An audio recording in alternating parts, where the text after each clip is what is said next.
thank you very much. Welcome to the Halftime Report. I'm Scott Wapner. Front and center this hour, sinking stocks, a huge jobs miss, another spike in oil, and it has caused some selling in the market yet again. We discuss and debate with the investment committee. Joining me for the hour today, Shannon Sakosha, Jim Lebenthal, Stephen Weiss, and Josh Brown. We will take you to the markets. We're weak, obviously, across the board, off the worst levels, but nonetheless, you do have almost 1% or more declines for everything, clearly, but the NASDAQ, which is about 0.75%. I mentioned what's really, Steve, driving the action today. The jobs miss, the oil, gas prices are up.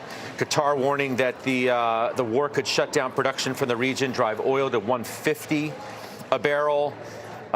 B of A says only persistent oil spikes really matter. The VIX at 28 earlier today. What's on your mind as we wrap up what's been a pretty turbulent and down week? Yeah. So look, this is a daily occurrence. We start out on the lows, the overnight futures really at the bottom, and then we get buyers, bargain hunters coming in or short covering.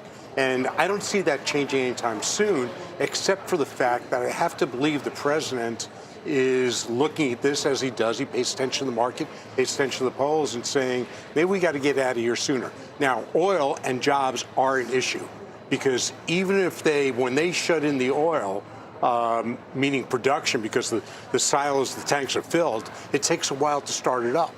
So you could see an extended inflationary bump. So the question then becomes, does the Fed look through it? And I don't know about that, except for the fact that the job numbers were so bad, they're going to have to look through it. But again, that's 1 month. We're basically zero over the last 2 months. So what I believe is this market's a lot different. I was thinking about the 1970s when you had the oil shock. Yep. At the same time, you had low presidential approval ratings and you had inflation. So we've got 3 of those elements in place. What's different now, though, is that the market's different. The investors in the market are different, and they look at these as opportunities, and I agree with that. I mean, the situation's obviously a little different. We don't have an oil embargo.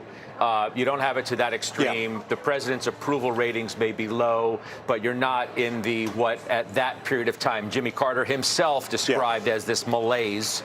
Yeah. Over the country. The economy's still in pretty good shape. And I'm not suggesting that. I think that these are buying opportunities. The only question is which buying opportunity to take advantage of. If you did it 2 days ago, you'd say, wow, I could have bought cheaper today. If you did it yesterday, you'd say I could have bought cheaper today. So I think at some point people sit in their hands and say, hey, you know what? Let me wait for a bottom. I mean, to play that one even step further, it's not like we necessarily have we don't have a crisis of confidence. None. To play again off of what the president back then was suggesting. The economy's pretty good. I mean, I know the jobs number was lousy, but there's a lot of noise within it. Let's wait a little bit. Strikes. Let's wait a little bit before we determine that all of a sudden this great economic picture that we thought we were painting is all of a sudden, watercolors and it's running off the page. The market's going to sit back. It's had a rough week. It's going to watch oil probably more than anything else. Hard to make big bets over the weekend. Just don't know what's going to develop when you're at a time of conflict. How do you see it? Well, start with where Steve was, that this has been a market that on an almost daily basis has rallied into the close. Unfortunately, I would be surprised if that happens today for the reasons you just mentioned, Scott. We're going into the weekend. We're going into 3 days. The markets are closed and anything can happen. Now, anything can happen on the positive side as well, but in what's going on right now, the market is, I think, likely to look at the final hours of trading and say, maybe it's time to take a little risk off, or at least not time to dive in just yet. The good news is, I do think this market pivots around one particular piece of news that we're waiting for, which is tankers flowing through, running through the Straits of Hormuz. I can't tell you when that's going to happen. I can't tell you how that's going to happen. Do you agree with, so you've got Qatar talking about 150 a barrel, okay? Yeah. That obviously gets the market's temperature up. Whether that's likely or not, who knows? Yeah. And we can't judge that. It's not even worth opining on it. But when Bank of America says only persistent oil spikes really matter, can we say we agree with that? We can definitely say we agree with that. And that's why everything we're talking about today is a temporary factor. I'm not sitting here and saying that long-term investors should start selling their stocks. There's no indication that we're going into a recession. I mean, look at WTI now, right? Up 11% today. We were on the brink of 90. Now we're there. Yeah. If I owned crude right now, if I were an oil trader, I'd be selling a third to a half of my position today, because any moment you can wake up and say, okay, we're pulling back. And the same thing on treasuries. You should perhaps be extending duration in this environment because there is going to be a response. So, Josh, what's on your mind as you've heard everybody on the panel here give their views, and you look at the markets in the manner in which you always do? Yeah, I think I'm with Weiss on the oil price spike. Not really. It doesn't appear that the stock market has bought into that, and I'm just judging by the prices of the equities themselves. They are not acting as though this is a new oil price regime, because if they were, you'd see a lot more green in this area of the market. You're just really not seeing it. This is the highest oil is traded since September of 2023, and it's the biggest weekly jump since 2022. But that's what it is right now.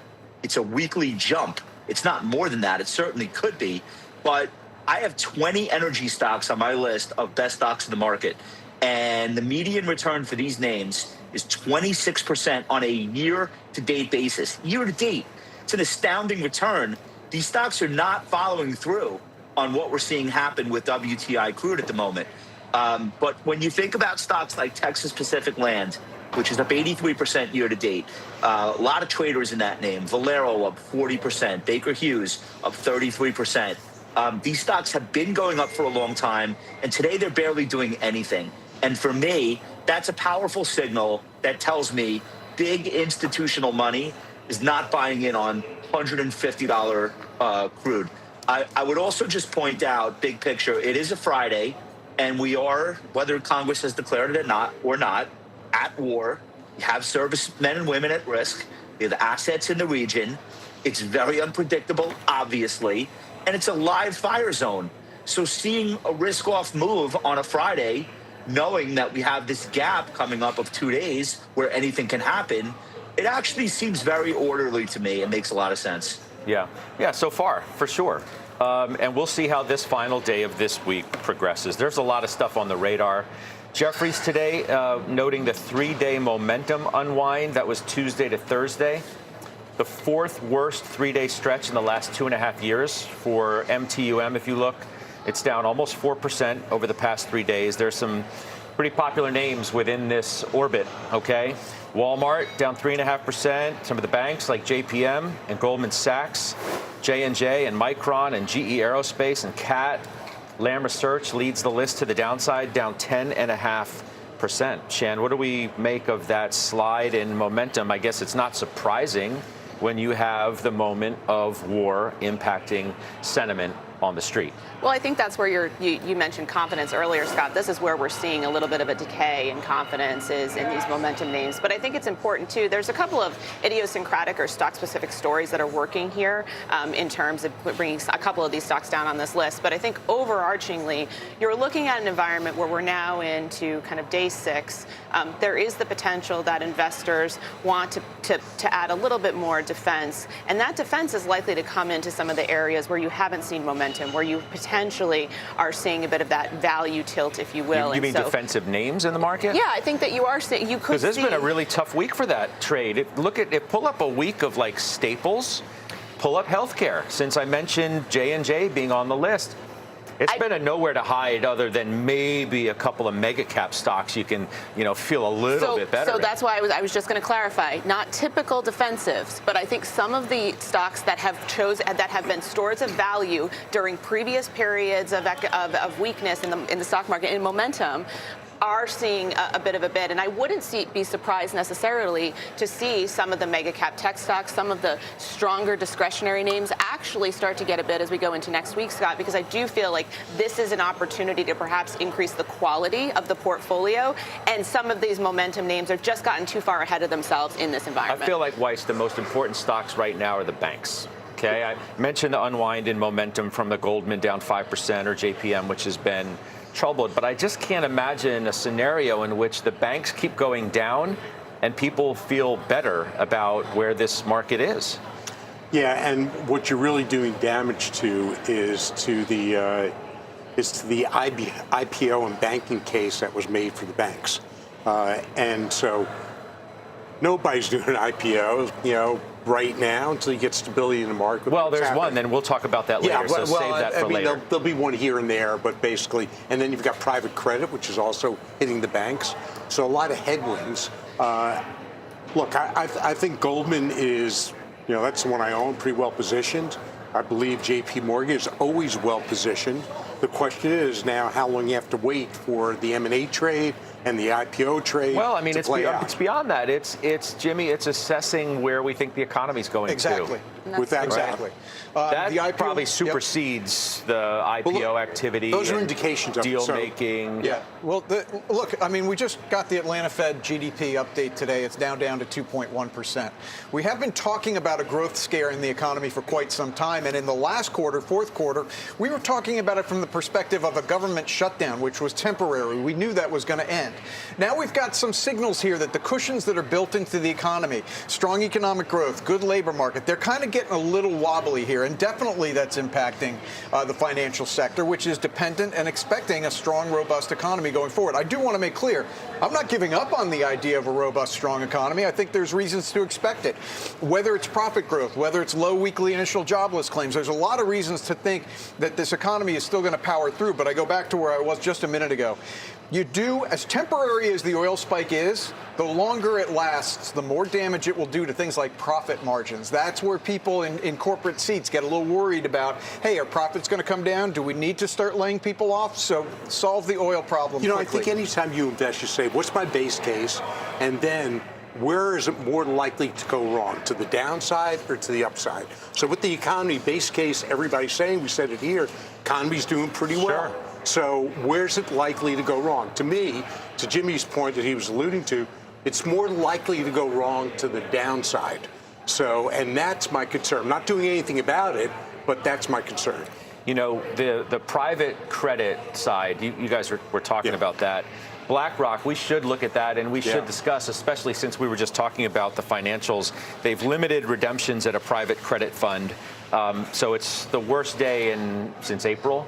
For BlackRock, you can see that's the lows of the day, down more than 6%. You own the stock. Yeah, we should expect this type of news to continue, and I think we've alluded to that over the last couple of weeks, that there have been some good news, like Blackstone allowing some of its redemptions to be above the 5% gate. But there's no question that investors are now thinking, hey, I want to take my money out now while I can. So we should expect the next few quarters that there are redemption requests in excess of the limits. Generally, they're 5% per quarter limits.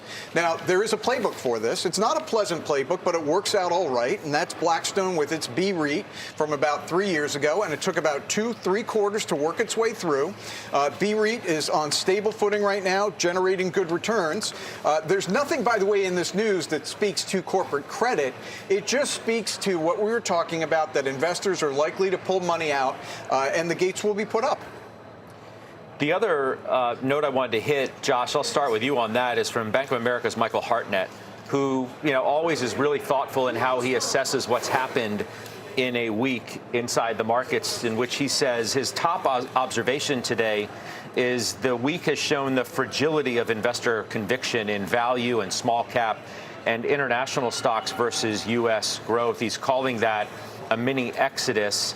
The things to watch next, he points out, recent leadership. Okay, the EEM, the semiconductor index, the banks, as we just talked about, and the idea that a further breakdown, and then you start talking about canaries in the coal mine for broader market pain. And it really matches what Jonathan Krinsky told us just the other day on Closing Bell. You cannot lose the semis.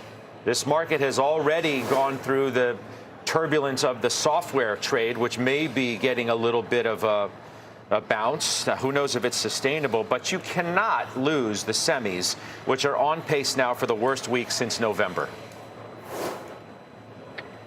Okay, I don't think Krinsky is wrong that we want the semis to be strong, and I agree with Hartnett that a lot of things people just started buying because they were going up, and then you hit some headline risk, and all of a sudden you see, all right, the accumulation beneath the surface is not as strong as we want it.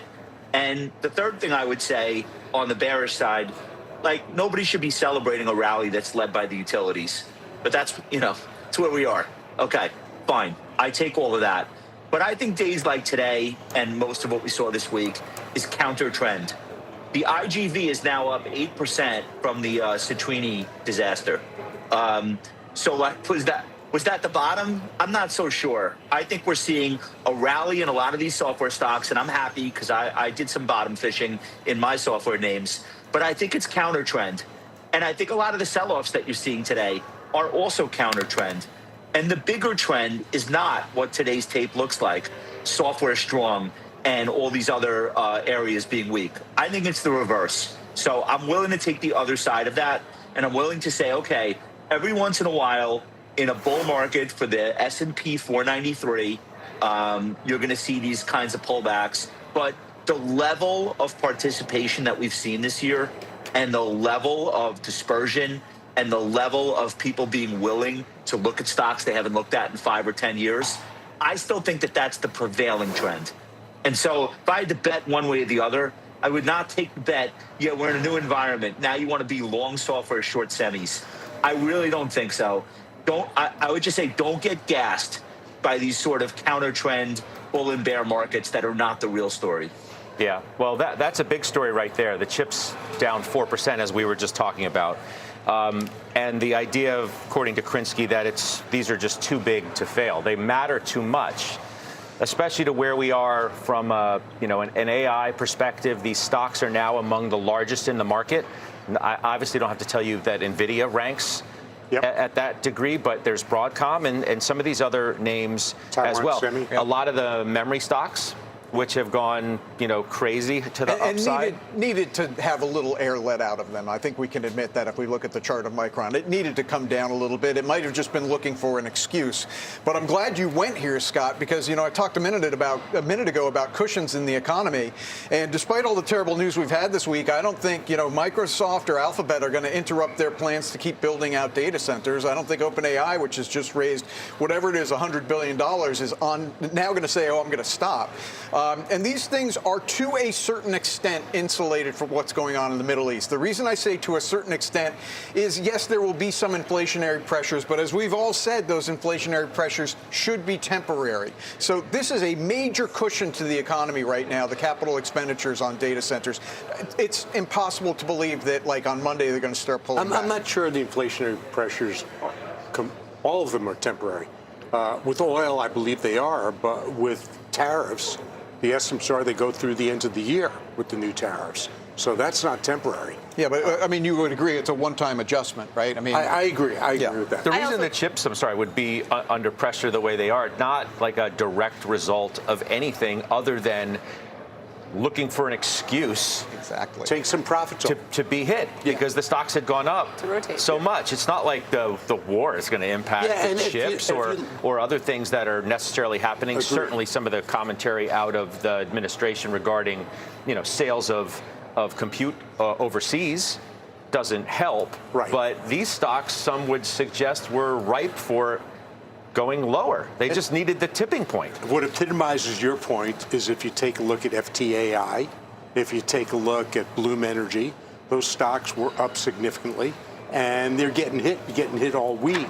But relative to where they were, they're still up so much over the last year. But the question then is, are people going to be more, anchored in valuation for a period of time because they're overvalued? I think part of the point here too is that the market will be just fine. Yeah. You can quote unquote lose the semis for a minute, so to speak, if you have software show some life. To counteract that, you can't have both unravel at the same period of time. By the way, software versus semis, let's show it again. Oh, yeah, good. Thank you, guys. Yeah. The widest 8-day move ever in that spread, right? It had looked the opposite for at least the last year, I feel like, when we've been talking about it. Yeah, Josh, go ahead real quick. Yep. They said we couldn't lose the hyperscalers. We needed the Mag 7. Those stocks topped in October. I know it feels like, it was just the fall. That's 6 months ago. Those stocks topped 6 months ago. Think about how much money has been made in all of these other areas. Think about how many large caps are up 5 or 10% year to date already. We lost those stocks. It's honestly not the way the modern market works. These rotations are powerful. I agree. Remember the conversation before that? You can't lose Apple. Apple's the engine in the market. No, but I mean, come on, the semis are a huge group. You can't lose the semis at the same time you're losing software. I mean, I think the market, the impact of that. That's where the money goes. But isn't what's happening in the Middle East, like for many investors who are looking at fundamentally some things that have been perhaps oversold in this environment, wouldn't you look at software? Because again, to your point, Judge, you're making a completely accurate point. The opportunities for software, AI obsolescence is now in the background of this narrative. And so if I'm looking at companies I've wanted to own for a while and I was waiting for perhaps that point at which I feel comfortable buying into them, some of these software companies are hitting that point now and they're away from the Middle East. Do we feel better about every day? Okay, Microsoft. Do we feel better about software? I know it's had a nice little move. You're going to have tests next week. Oracle's next week. Adobe is next week. We've had the best week for the IGV since April of 25.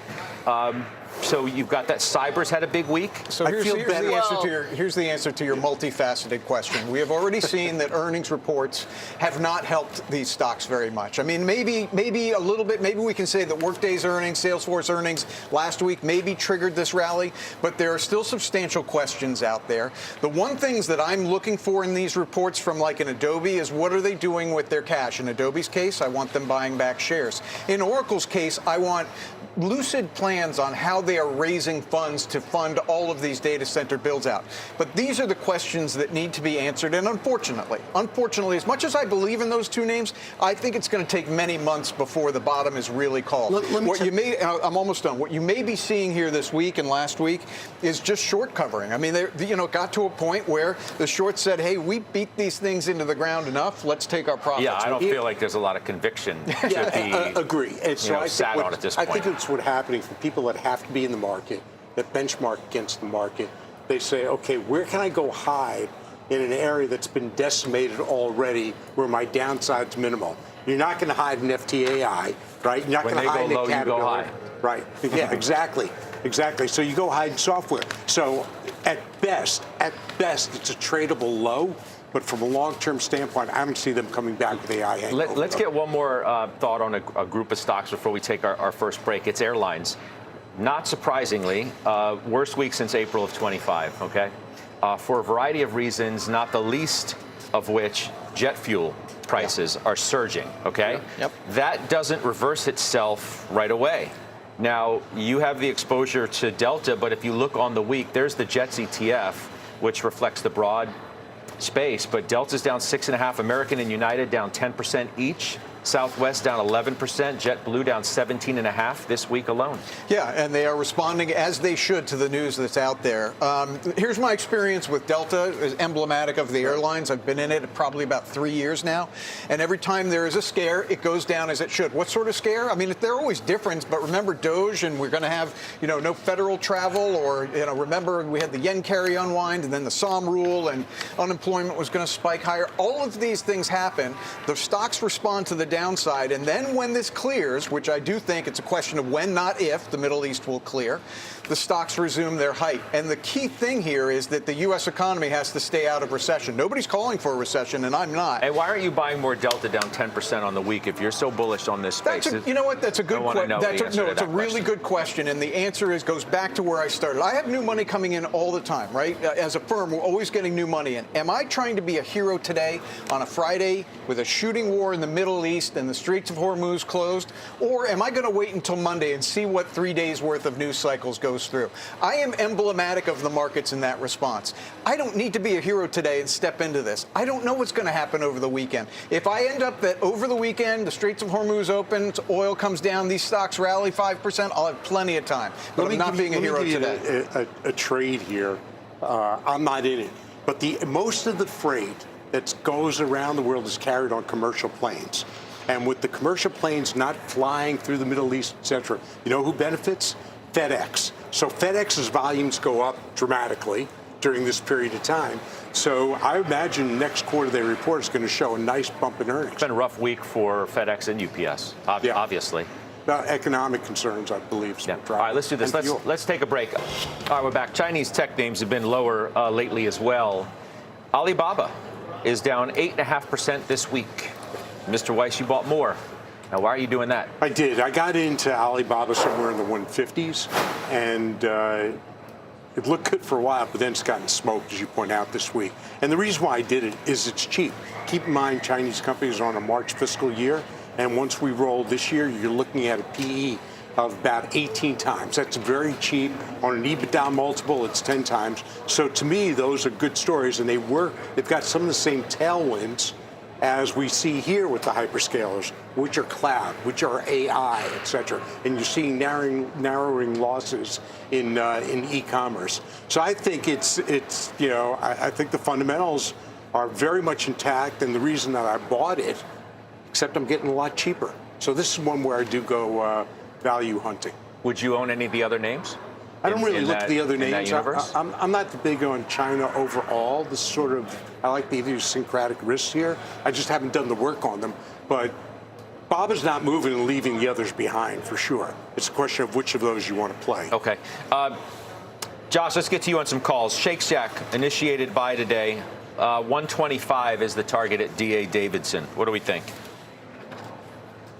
Yeah, look, I think that this is a story of a boutique sort of, I don't want to call it luxury, but sort of a very high-end version of what it is, finally getting the credit on the sell side for the fact that they have brought in new leadership that is very focused on scaling this. So they have the unit economics now, they have the marketing down pat, they have the efficiencies. So now it's like, how many of these can we really build? And they continue to ratchet up what they think the long-term target will be globally. And that's why I continue to stay invested, because I think they're going to nail it. All right, so there's that. And what's been a pretty tough week, by the way, for the restaurant names. I don't know if you guys want to throw some up. Darden, Brinker, Texas Roadhouse, Chipotle, all sharply lower. I probably could have added more to the list. What do you make of that move? Concerns about oil prices, transmission to gas prices. I mean, you talk about a non-discretionary part of someone's basket. You don't have as much money to go out to eat if you're spending, a lot higher on your gas. If we think that is a temporary move in both oil and gas, you'd buy these? I think you could see an opportunity to buy these. I mean, I think, the job report today didn't help that, Scott. But That's I think, for sure. From an overarching perspective, these are down on oil, not down on a weak jobs report. Weiss, how about Netflix upgraded today at CFRA? 115 is the target on that name. The target, by the way, gets cut from 149 to 125 at B of A, but they still reiterate the buy on that. The stock's had a lot of new life, let's say that, since the whole Warner Brothers bidding war ended. Yeah, I mean, even with that price cut, you're still up 25% from here if you get it. Look, this is one of the stocks I was talking about before, like Microsoft. It's been through the war already. It's taken the wounds and still living.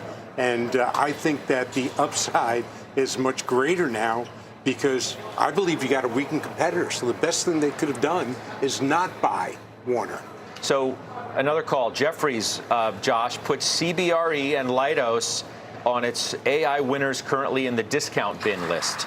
And they say that shares of CBRE were pressured on concerns that AI could disintermediate brokerage and advisory functions. We've talked so much about the different groups that were impacted. They say it's an overreaction. You bought the stock recently. Yeah, look, I think a lot of stocks got thrown into this basket where people rightfully are concerned because they're data providers, they're gatekeepers to other people's data. They have an information asymmetry, which is how they make their money, et cetera. But in commercial real estate, relationships are a really big part of who gets what business. And then there's this whole service side. Like a company like Jones Lang LaSalle, CBRE, a lot of what these companies are doing are helping corporations optimize real estate portfolios that span the country or span the globe. It doesn't just come down to which software product can run the fastest calculation on a new lease. And so I think that's why a lot of these stocks got thrown out. But I also think that's why it doesn't really make any sense. And ultimately, you will see these names trade higher. All right, let's get the headlines now with Julia Borston. Hi, Julia. Hi, Scott. President Trump and Defense Secretary Pete Hegseth are scheduled to participate in a meeting with defense contractors today, according to MS Now. A White House official said the meeting will take place at 2:30 in the Oval Office. And companies expected to attend include Lockheed Martin, Northrop Grumman, RTX, Boeing, Honeywell, and L3 Harris. Press Secretary Caroline Leavitt told MS Now that this meeting was scheduled weeks ago, and the president will call on the companies to build American-made weapons more quickly as the Iran war continues. All right, best stocks in the market according to Josh Brown, a name he claims he hasn't looked at in half a decade. Tell us what it is. Yeah, it's Target, and I didn't want to do this one, but I think like so Sean Russo, who I do the column with for CNBC Pro on my research team, he's like, we got to do Target. I'm like, no, we don't have to do anything. I'm not doing that. You work for me. But like that's the whole point of the best stocks in the market list. It gives you an alert to what buyers and sellers are doing before the narrative on a stock changes. So Walmart has beaten the tar out of Target over the last 3 years. Walmart up 41%. Target is annualizing at negative 7% a year. Over the last 5 years, 26 versus 4. Over the last 10 years, 22 versus 7. These stocks ostensibly do the same thing, but they don't even belong in the same stadium. What's important about price action is the street has decided things are changing here, at least so far. And that's why it's on our radar, and that's why I listen to Sean. And the more you dig into this, you realize there's something powerful happening with this turnaround. So I think it's very straightforward here from a risk management standpoint. So if you don't trust it, the way I don't trust it, you've got a very clean breakout at $108. That was resistance. Now it should be support. If I'm a trader, I'm risking 12 points here. The all-time high on this stock is 175. So if this trend continues, you got a lot of room overhead. For investors, I think $99, $100 a share, pretty obvious level of support. Also happens to be the 200-day. It's nice when those things line up. But in the meanwhile, you've got this golden cross. Short-term momentum is not overbought. We're in an RSI, high 50s, low 60s, very healthy. And look at it today, barely down with most of that value stock cohort reversing. Well, so I think it's important that we look at prices as a signal of strength here. it's been such a disappointer. I mean, look at it. Can we pull it maybe a 3-year, guys, or 3 or 5 and check it out? 10-year. I mean, it's been disappointing on every time frame. Almost, you can almost pull like any period of time over longer than a couple years or a few years, and you'll see the decline. There's a 5-year, which shows down 30%, but there is newfound momentum. People are betting on the turnaround. They have the new CEO. We heard from him this week. The stock's up 30% in a few months. Yeah, and you know what? There's more than meets the eye here. Similar to Walmart, Walmart invested very heavily in technology, and that's been the key to why that stock has been such a home run. Obviously, also, it's on the best stocks to market list. Target's got an ad business that started in 2019. It's called Roundel. I guess that's like an allusion to the Bullseye logo. But it's thousands of corporate customers that they are delivering first-party insights to for a media agency business, effectively, but at scale. It's billions of dollars. And, you know, it's just like another area where you say to yourself, like, all right, we get it. It's the stores. What else could this company be? And that's what they're trying to push on with this turnaround. And if it works, these technicals will continue to stay lined up. And I think you can define your risk very cleanly here. All right, we'll take a quick break. Why shouldn't retail have more access to these stocks? I mean, these companies before they become publicly traded? Look, there are funds from Fidelity and T. Rowe and other gigantic firms that have private stocks in their mutual funds. It's very old. They've been doing it for 12 or 13 years. There's a company called Equity Zen that allows you to build a portfolio on its platform comprised of private shares in these companies. They just got bought out 2 months ago by Morgan Stanley.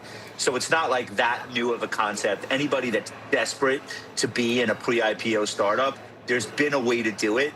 I think what this will do is it'll give us a referendum as a publicly traded ticker to see just how much demand there really is at any given time for that startup ecosystem. Two words of caution, though. One, some of these things raise money, and then the next round is a down round, and some of them go to zero. These are venture-backed startups. They don't all have a happy ending. They're not all Facebook. The second thing is the liquidity thing. So if you're not thrilled in a market downturn because your financial advisor put you into private credit, you ain't going to be thrilled sitting in Silicon Valley-based software companies that you can't access your money from either. Yeah, no, good point. Josh. Service Titan. Weiss. Leidos. Alphabet. Regional banks. All right, see you at 3. Hello and welcome to Blue Cloud Trading. I'm George. This is a channel where we're going to go over the stocks that they just discussed on the halftime report. It's going to be semi-educational. You're going to learn a few things here. We're going to find out what's strong, what's weak in the stock market. It is currently Friday. It is Friday, March 6th, 3:29 p.m. The market hasn't even closed yet, and I'm making a video for you guys. Here's what we're going to do. We're going to take a look. We'll just give you guys a quick little synopsis here of what we're going to cover. All right. We're going to look at the SPY, the QQQ, the Dow, the Russell, the big index funds, right? FEZ, the Eurostox 50.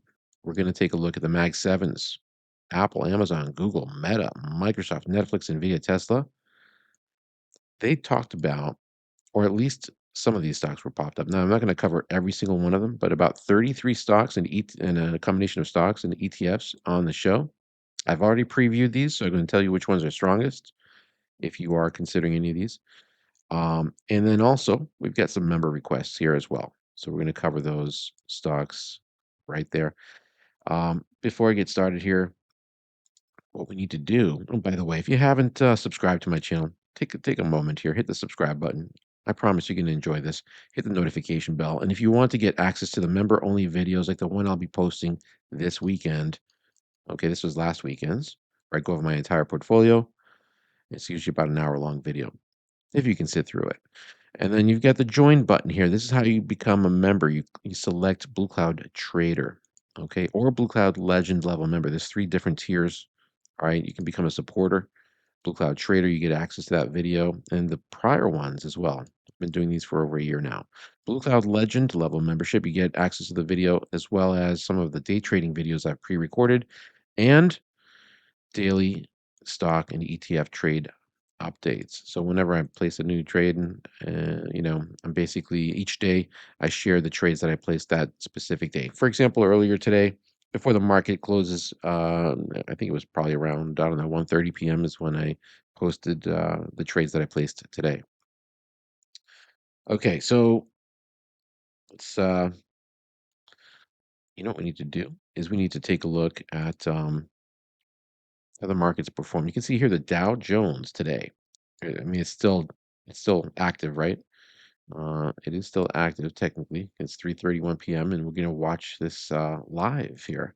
So Dow is down 1.07. Nasdaq is down 1.7. Look at it. It actually gapped down this morning, tried to recover, right? Found resistance here, broke through this level of support, and now it's continuing to drop. S&P 500 down 1.42%, and the Russell 2000 down the most, 2.38%. About 69.8% of stocks are declining. 67.5% are hitting new lows. Yeah, so it's a very bearish situation we've got going on here. Let's take a look at the heat map. This actually is going to show us which of the top 500 companies here in the S&P 500 are dropping and which ones are moving up. Palantir, for example, is up 3.59%. Some of the industrial stocks are up, like Boeing, RTX, NOC, LHX, ticker symbols. You got NVIDIA down 3.27% right now. Micron's down 6.6. Amazon and Tesla are down. Meta's down. Google's down 0.92%. The energy stocks, of course, doing well. And let's take a look at the themes. Find out get a little more information about specific areas. Like grains are up, fertilizers are up, defense, of course, is up, drones and weapons and missiles, all the fun things. And everything else, the majority of things are down. Cybersecurity's up slightly. Interesting. Okay. So let's go ahead and also take a look at the groups. And of course, then you're going to see how the performance is today. Energy up 0.57%. Woo, exciting. and then everything else is down. Technology down 2.19%, basic materials down 2.17. You can see the different percentages here. If we scroll down to the 1 week performance, just energy was the leader today. I mean, this week, up 1.47% currently. Basic materials dropped 9.76. For the 1 month performance, energy, utilities, and real estate. Okay. 3 month performance, energy, basic materials, industrials. So energy has been at the top two since half year. I mean, actually for the whole year, 12 months now. So the fact that it was only up 0.57% today, the fact that it was only up 1.47% for the week, it's a little bit interesting. And when you compare the 1 month performance up 7.72. So we're going to look at those stocks. We're going to look at the ETFs. Here's what it says here. One of the articles that I read: Dow and the S&P touched 3 month low as Middle East weak jobs report weigh. A disappointing payrolls report intensified worries that the U.S. economy could be cooling, just as geopolitical tensions in the Middle East push energy costs sharply higher. That mix threatens to box in the Federal Reserve, complicating its path to rate cuts and reviving concerns about renewed inflation pressure.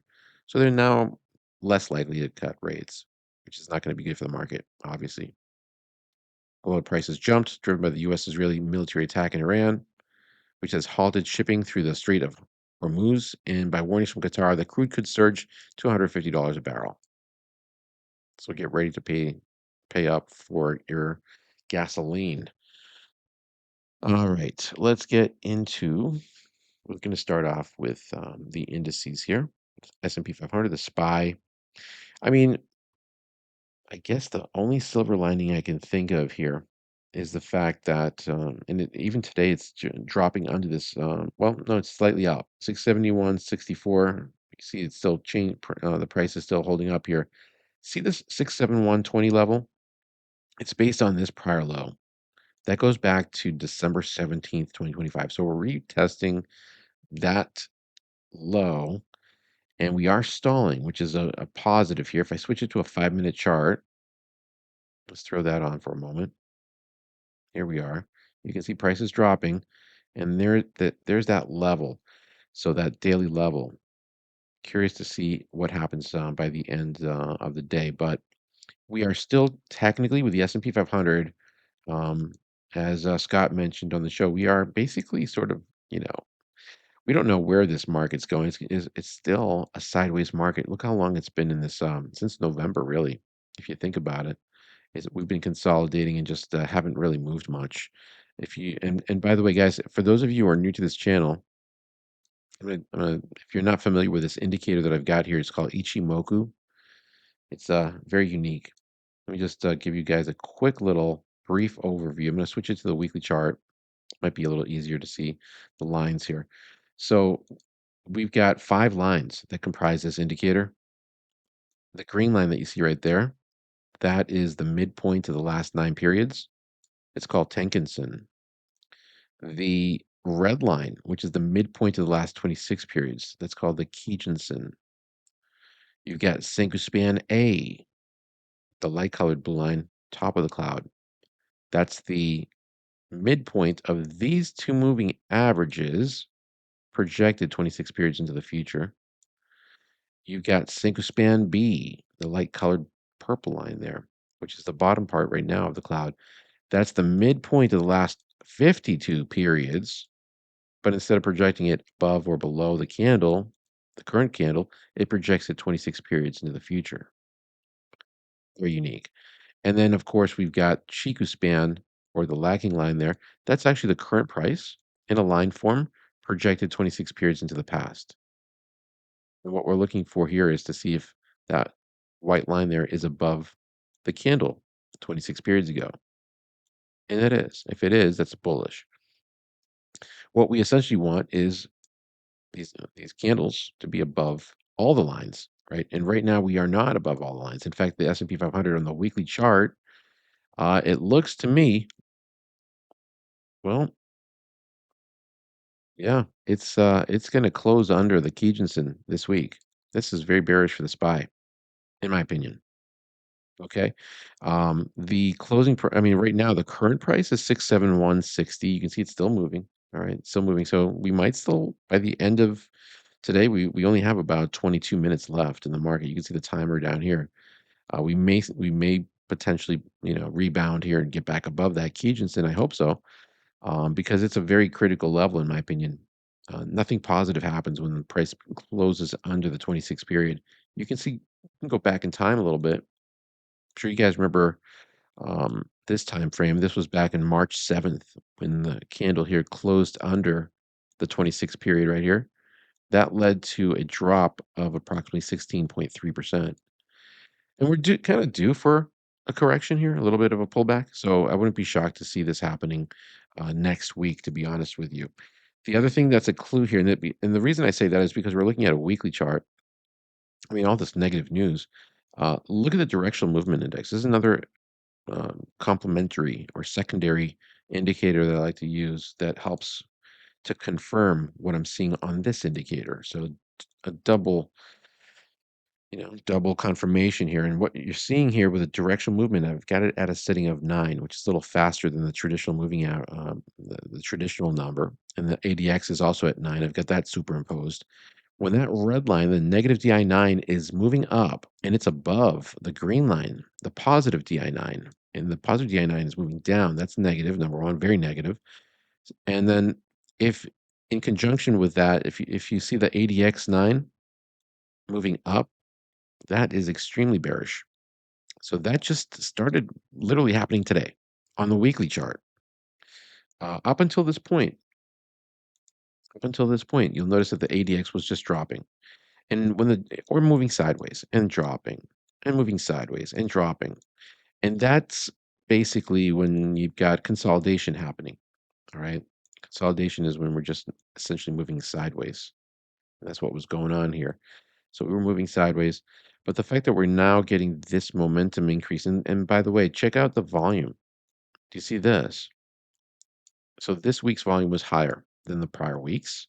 That's also negative. That's a confirming that, yeah, that we might see a pullback next week. So just be aware of this. If we look at I'm going to switch it now to the daily chart so you can see what's happening on a day by day basis. So these are weekly candles, and here's the daily chart.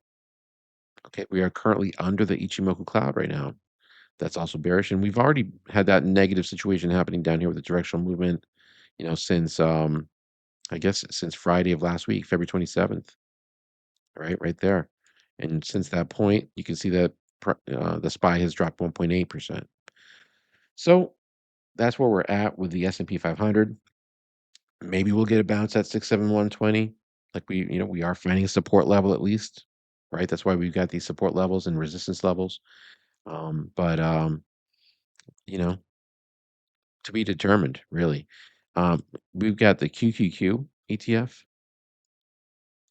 So this is currently under the Ichimoku cloud on the daily chart. If you look at the weekly chart, also check it out. Closed for the first time this week, or it's going to close. I mean, again, just 17 minutes left now. It's under the Kijunsen. That's bearish. It is again finding support at this 583 level. We at least have that, but it's looking bearish to me. Here's the Dow Jones DIA ETF on the weekly chart. Look at this turnover here happening. Also closing under the Kijunsen. Very bearish. Look at the crossover, the negative crossover that occurred right here. Again, same situation. The volume is increasing here from the prior week. And if we switch it to the daily chart under the cloud, at least we have a bullish candle here. This is called a hammer. This could potentially lead to like a retest to see if we can break back into the cloud, because once you're under the Ichimoku cloud, that's very bearish. We want price always to be above the cloud. That's when you're in a bullish uptrend. When you're under, like we were back over here in February and March and April, we're under. So this is not a good place to be. And look at that ADX just moving straight up here. Negative DI is looking negative here as well. Okay. Russell 2000 is that symmetrical triangle that I showed you guys the last few weeks now. We've been watching this. Price broke under and now retesting the bottom of the cloud. This can be a level of support. We do have a spinning top And so this could potentially bounce here, but I don't know. I mean, we have to wait for next week. I mean, yeah, literally next week, Monday.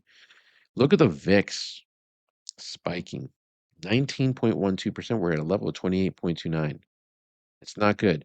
I will say this one positive thing here about this, though, and that is the fact that you'll notice that last time that we reached these levels, like over here, the VIX dropped, reached it here, dropped, and we're basically at that exact same level of 28.27, around that level.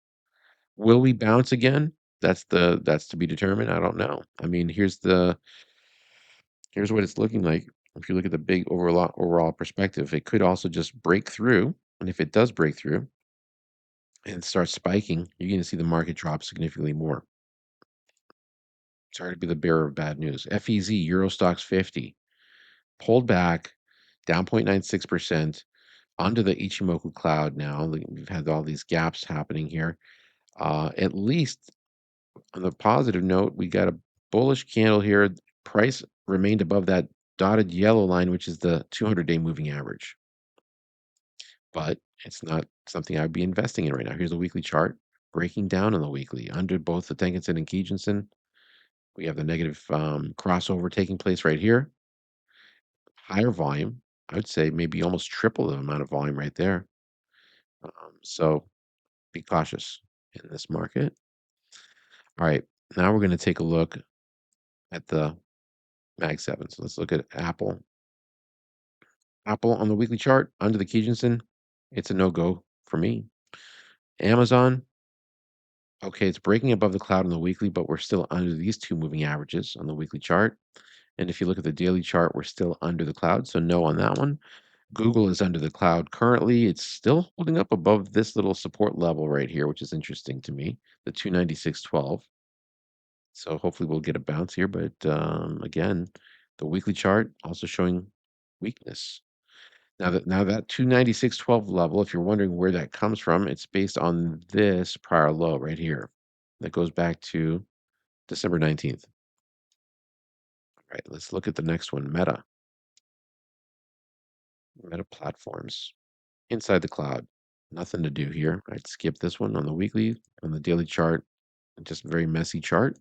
Microsoft is still in an established downtrend, obviously. Yes, it's a very short-term little move up, but look where it stalled. Right at the 26 period, the red line, the Kijun-sen. And it's creating what's called a gravestone doji type pattern. Okay, so not looking great there. Netflix, interesting, right? Check this out.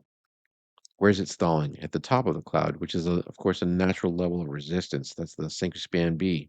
It's trying to, it's not successful here in breaking through. So there's a higher probability that we might see Netflix dropping. So not something I'd be holding in long here, obviously. It had its run, but I think that it's going to be short-lived here. And here's the weekly chart from Netflix. Look where else it's finding resistance right at the top. I'm sorry, the bottom of this cloud here, where the Kijun-sen is also hovering right there. I'd stay out of that one, folks. And look at the cloud itself. It's bearish. You've got the Span A is under the Span B. That's not good. NVIDIA, still on the weekly chart inside this box. So that's interesting. That's at least holding up a little bit here, but it's not particularly bullish. And here's the daily chart. You can see we're still under the cloud. So not exciting. Tesla under the Ichimoku cloud. Um, yeah, it's at least above this 200-day rising moving average. But look at the directional movement index. That's bearish. Weekly chart, also bearish. No thanks. All right, now we're going to get into the stocks that they discussed and ETFs that they discussed on the halftime report. Josh Brown and guests. I did review these. I can tell you that out of the 33, and I'm not going to spend too much time on the ones that are not looking particularly bullish. Out of the 33, just these 5 on the top here look interesting to me. Let's look at Oil K. ProShares K1 free crude oil strategy ETF. I've been brought this up in the last video as well. Here's the weekly chart. Here's the daily. Okay, very bullish. Obviously, the problem is, in my opinion, it seems to me very overextended at this point. So there's a it's not going to go up forever, but certainly has the momentum on its side on the weekly chart. You can see that ADX is still moving up. The volume has been increasing, but that daily chart, this specific candle, it's a spinning top. Might even call it a doji. Okay, it's a reversal candle. I'll show you guys what that is. Let me show you. Let's go to the cheat sheet that I have right here, the candle pattern reference sheet. So here's the bearish spinning top. That's what it looks like. You get a wick on the top that's equal to the wick on the bottom. This is the doji right there, flat body. If price has been moving up and you get one of these types of candles at the top, okay, or a hanging man like this one here, a shooting star like this one, a gravestone doji, right? All of these are very bearish. You should be very concerned and cautious in holding positions in that at that moment in time, and maybe consider taking some profits. Really, you know. By the way, you can find this candle pattern reference sheet on my X page, x.com. Uh, if you want to utilize it, what you need to do is just come to find this at Blue Cloud Trader is the screen name. Once you're here, click on highlights and scroll down, and that's where you'll find this. You'll also find this, the stock patterns cheat sheet, also very useful. So let's get back now. So as I said, like this is a reversal candle. You know, could it potentially continue moving up? Certainly. But look at the distance between the price and these moving averages. It's very far away from what I call equilibrium. This is the equilibrium zone right here, in between the two moving averages. And I just think there's a higher probability we may see on Monday a pullback in oil. I know, sounds a little crazy, doesn't it? Considering it's been moving up so fast and so quickly, but I think we're seeing a little bit of an exhaustion potentially up here. GLD, on the other hand, I think has a lot more potential. Gold. I'll explain why. I mean, if you're looking at the weekly chart here, we've been holding up beautifully above the Tenkan-sen, the Kijun-sen, above the Ichimoku cloud. Look at the cloud is still very bullish here. ADX is still moving up on the weekly. And on the daily chart, we actually moved up 1.7% this Friday. We got back above that 470.06 level. And Tenkan-sen is above Kijun-sen. The only thing that I'm not liking here is the fact that the Chiku span here is still underpriced. But I think that gold has potential here. Now, the other thing also is the directional movement index. You'll notice the red line is above the green line, but it is dropping. See, the red line is dropping and the green line is moving up. So if those remerge, that's going to be very positive. So I'm keeping my eye out on GLD, as I do have some gold positions still in the portfolio. And I mean, I closed out of a number of oil positions today and took some nice profits. But I still held a few, some of the ones that I feel have more potential. XLE Energy. Look at this, right? On the daily chart, very strong uptrend, but you could argue it's very extended at this point. What about the weekly chart? Check out this candle. This is the thing that you should be really concerned about right here. We've had all these bullish weekly candles, and look at this one. It almost looks like a hammer. Again, let me show you guys that pattern. Sorry, I take that back. It's called a hanging man. So they call the same exact candle, if it's at the bottom of a move, they call it a hammer. It looks exactly the same as this one. But if it's at the top of a move, it's called a hanging man. All right.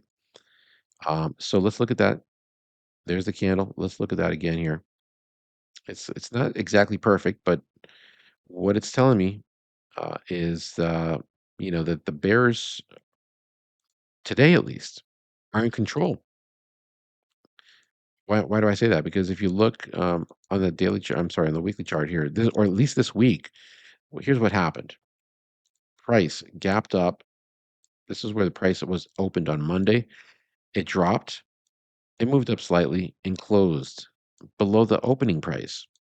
Okay, that's very bearish. And look how far we are from Tengen and Kijinsen. And when I see a big volume bar at the and I see this type of candle, that I'm even more concerned about that. And look, now it's down 0.03% for today. So it is stalling.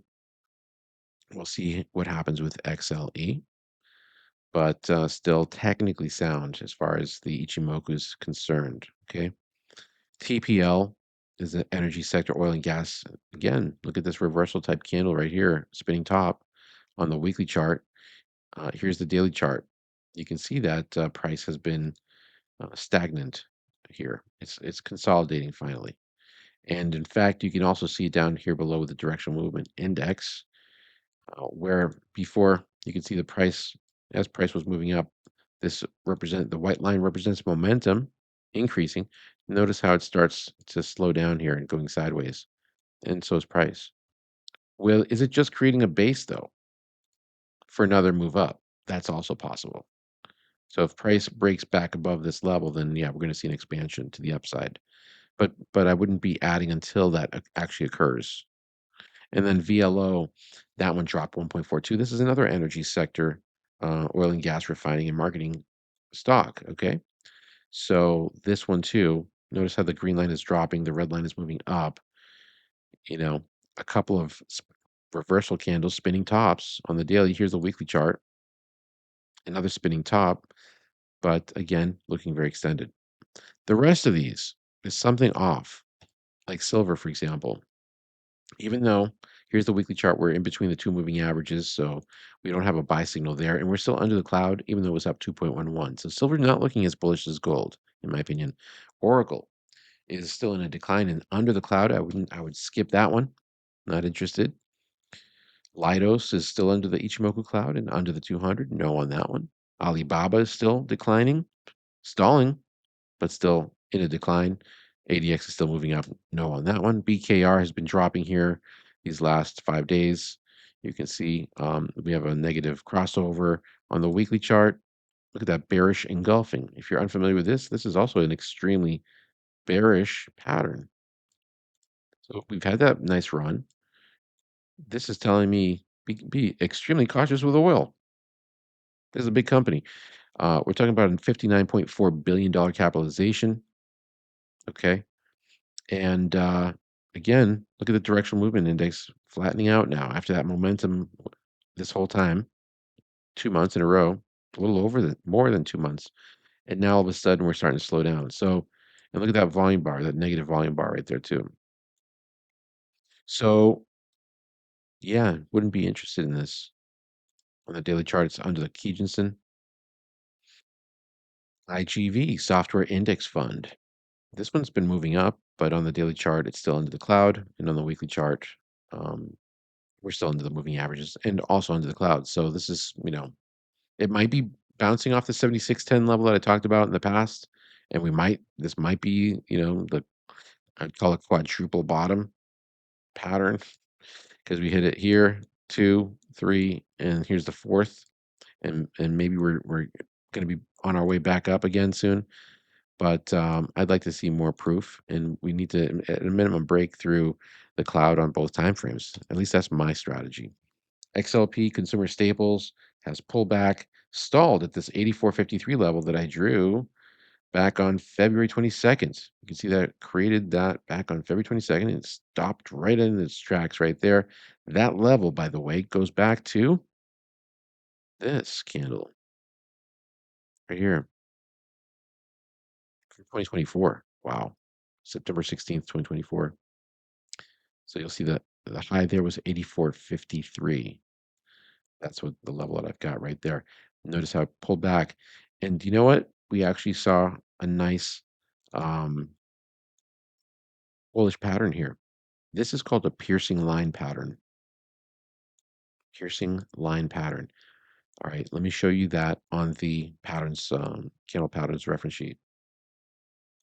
So we're going to have to go into the bullish side here. Double candle pattern.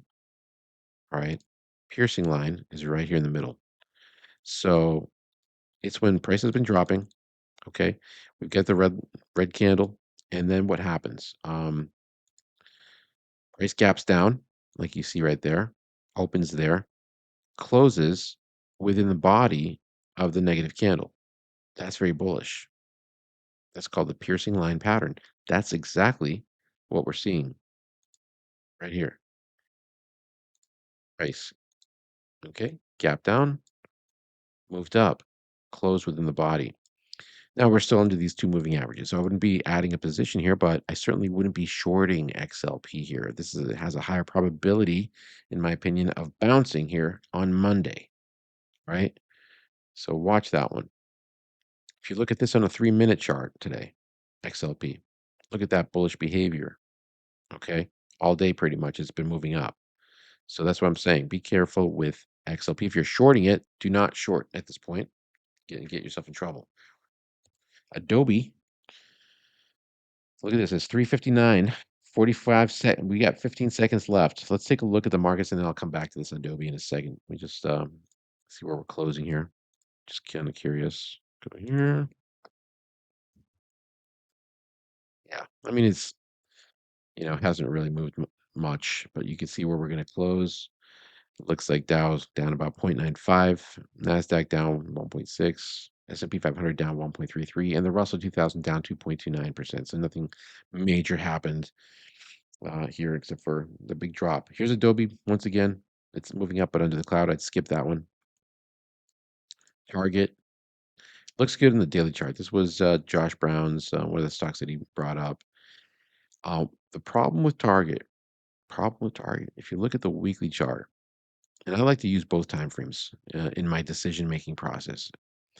I will say that I do see this double bottom pattern here. You can maybe even call it a triple bottom. You get the bottom right here, price moved up. Another one here, price moved up slightly, and another one here that led to this big move. And we did break through this level. But look where it stalled, right at the top of the cloud.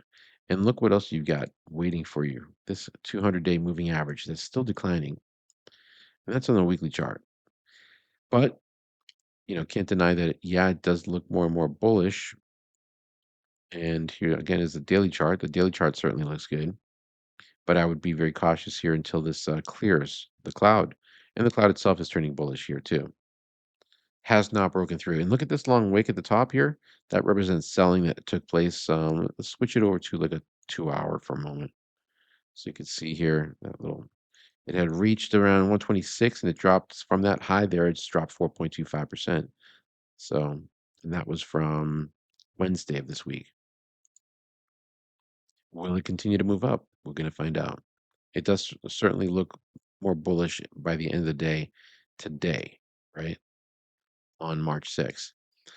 Okay, let's keep going. Johnson Johnson, J&J that's a 2-hour we're looking at. Let's look at the daily chart.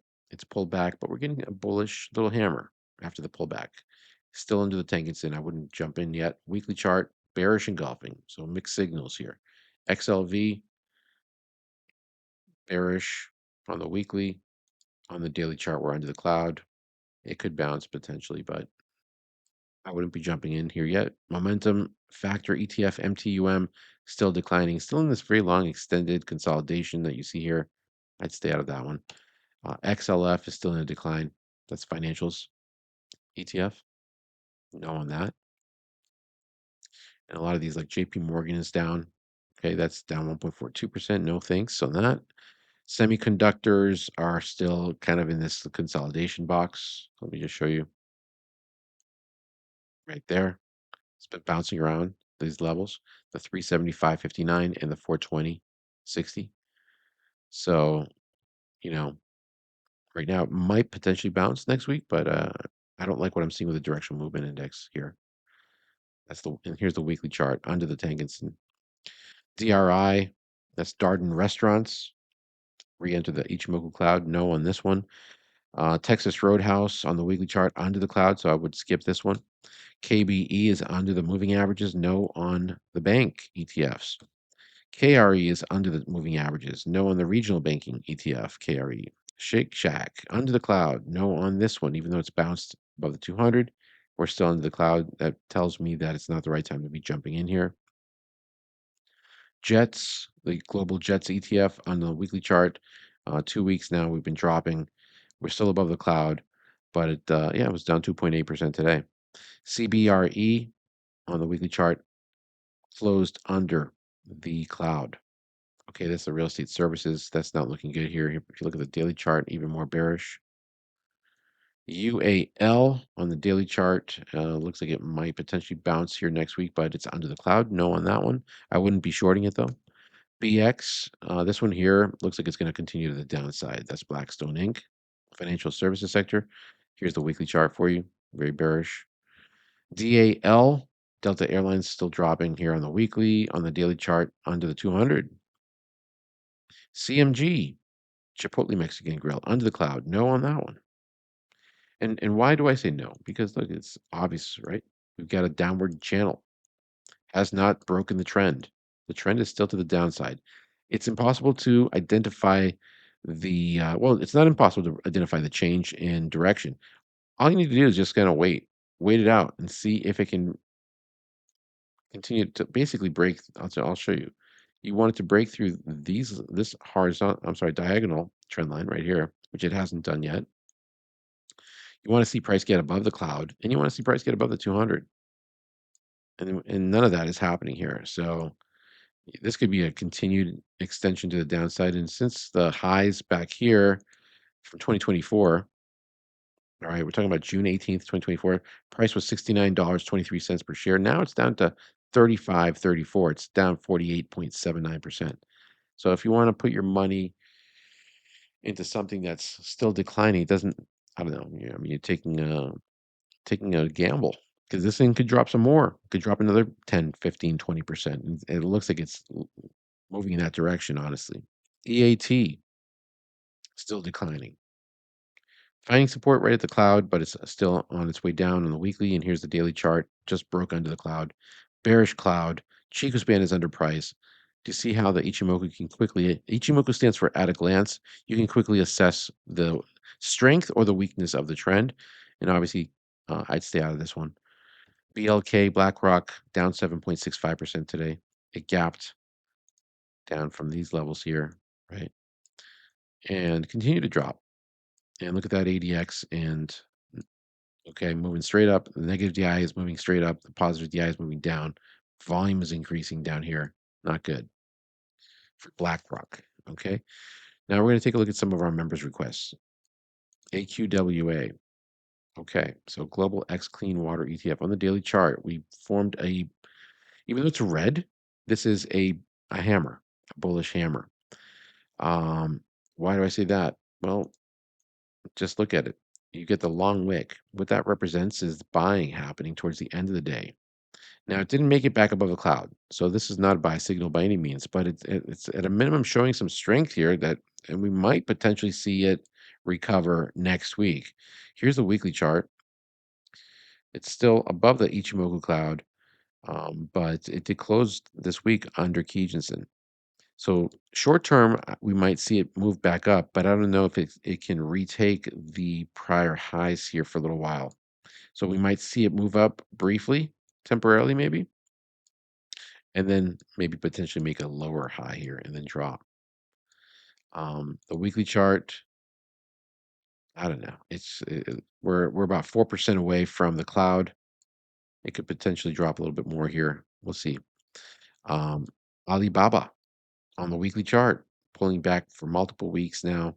Tenkan under the Kijinsen, that's bearish. The Chiku span just broke under the candle here, and the directional movement index is very negative.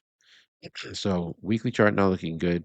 The other thing I'm noticing is we've got a lower high here from the prior one, and we've got a lower low here from this low. That's a textbook downward trend into it on the weekly chart.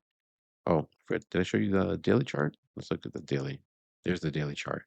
So on the daily chart, at least we've got a couple of candles here that are actually, it seems like Thursday and Friday, Baba has stalled. That's a good sign. The negative DI dropped. The positive DI moved up. That's what I'm talking about. So there's a slight possibility that we might see a short I believe it's going to be short-lived. Move back up, and it's probably going to retest the Tenkan-sen, the green line. So when it comes back up to that level, it will probably more than likely stall either there or at the 200 and then pull back some more. So yeah, I wouldn't be shorting it here for sure. Intuit has been moving up for a couple weeks now. Here's the daily chart. Here's the weekly chart. So 2 weeks, but we're still into the moving averages. And look at that sharp decline here on the momentum to the downside. So that's telling us that you certainly shouldn't be shorting here. We may be able to potentially even overtake these moving averages in the 200 if the market overall technology sector starts to rebound here. We might get you never know. We might get a sector uh, change if so we get a surprise. That the war is they're going to basically stop or reduce the amount of what they're doing out there. That we might see the market rally based on that information because it's pulled back so much, technology stocks, and then the oil prices will plummet. But we won't know until they make that announcement. And based on the way that they're making it look, this is going to be more extended type war situation. Unless that's just a strategy, you never know, right? What their strategy is. If they're just saying that, and then next week, for example, we find out, oh, we're out of Iran. We're going to stop the war with Iran. I just don't see that happening abruptly, though. I don't know. We'll see. MELI is Mercado Libre. This is the specialty retail that's under the cloud. Stay out of that one because, as you can see, it's been pulling back on the weekly chart. Now, we do have a bullish candle here this week. All right. There's a high, I wouldn't be shorting it. There is a possibility that it could rebound, but look at the directional movement index. It still looks pretty bearish. On the daily chart, you can see that this little area here is just kind of like stalling, right? Price is stalling. But look, it was unsuccessful in breaking back above the Tenkan-sen. And so it needs to do that. It needs to break above that green line there. And then maybe it will try to move up to the next level of resistance, the Kijunsen. So that's what I've got for Melly, mRNA, Moderna Inc., Biotech has pulled back down 2.43%. We've got a nice hammer candle here. It could potentially break back above. This looks a lot more bullish on the daily chart as far as price being in the equilibrium zone between Tenkan-sen and Kijunsen has more potential to break back above. On the weekly chart, we recently broke through the cloud, and so we've got a bullish cloud here. Price for 2 weeks now. Notice how it's still closed above the cloud just barely here. And here's the daily chart again. So we've moved up, we've pulled back, we've got a hammer candle. It's a higher probability it's going to bounce here. We'll see if I'm correct next week. TTAN, Service Titan Inc., has been moving up for a few weeks now. Actually, it's been moving up since February 11th, where it reached the low. It's moved up 43.46% since then. This is a daily chart you're looking at. So it's a very volatile stock. The fact that it's moved up that much, 43.04% in that short period of time. And so it's still moving up. You can see the directional movement index is also confirming that we are still under the cloud. Based on my strategy, I wouldn't be adding positions here. We're still technically in a downward trend. Okay. What I mean by that is we have a series of lower highs, right? And we still have a series of lower highs and lower lows. Could this be the last low? Yes, of course. Could we break through this level? Yes. And above the cloud again? Yes, of course we could. But it seems to me like this might also be a little bit extended. Let's find out what the weekly chart looks like. Very interesting. So we've come right up to the Tenkan-sen, a resistance level on the weekly. So I would certainly, at this point, I would probably want to take some profits if you've been holding this position. I'd want to take some profits. I think this higher probability it's going to pull back at this point next week. We'll see if I'm right. Guys, that's going to do it for this video. I appreciate you watching. Thanks for supporting the channel. And remember, if you want to get access to the members only video that I'll be doing this weekend, go to Blue Cloud Trading, my homepage on YouTube. Right. You can click from here to join. Right. Or you can click on 10 more links right here. This will pop up more things. Like, for example, you can get a $25 coupon for the TC2000 software. That's this software that I'm using right here. Okay, you can also trade off these charts, buy, sell stocks right off of the chart if you open a brokerage account with them. All the processing, all the trades take place through Interactive Brokers. So they've partnered with Interactive Brokers. What else? And then let's go back to this page again. FinViz Elite is another affiliate link that you may want to check out. This one right here. I'll show you guys what that. It's this page right here that I typically go into. And remember, you can get a lot of information here. The news. They have a free version, but the Elite that what you're seeing here has a lot more content. It's also up to date. It's not delayed information. If you're using the free version, you're like 15 minutes delayed. With this FinViz Elite, it's up to date. You can check out crypto. Look at crypto today. Bitcoin down 68,121. Yikes. Forex. Okay. Futures. You can create a portfolio if you want to. Check out the groups, the heat maps. There are different types of heat maps also, which is kind of cool. If you want to check out the world heat map, let's take a look at the world right now. There we are. So you can see China, Japan, right? South Africa, Italy, Cayman Islands. You can look at ETFs. This is a very useful one if you want to see what's going on. You can check out commodities. Like I said, gold is looking a lot stronger, right? USO, crude oil, up 12.9%. What else can you look at? You can look at all stocks. Okay. I mean, the whole gambit of stocks. You can look at the Russell 2000, the S&P 500, Dow Jones. You can look at the performance for one day, like here, or maybe you want to look at the performance. How about after hours? Looking a little more bullish here for Nvidia, up 0.09% after hours. S&P 500, slightly more bullish, I guess. Anyway, and then of course you can also do 1 month performance, and this can break you can break it down all the way down to 1 minute performance, which is kind of interesting. All right, guys, thanks for watching. I'll catch you all in the next one. Have a great weekend, and look out for that members only video. If you become a member, you'll be able to access it. Click the join button on my page or this link right here, become a member link. Okay. All right. Have a good one.